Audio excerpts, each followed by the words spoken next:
És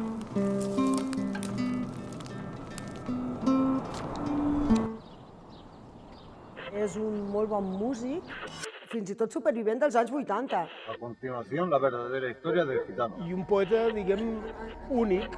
Tenemos de todo para ti.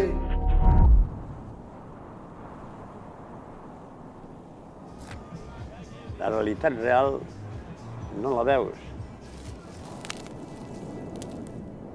No hi ets aquí. Si jo ja havia oblidat que era un malalt.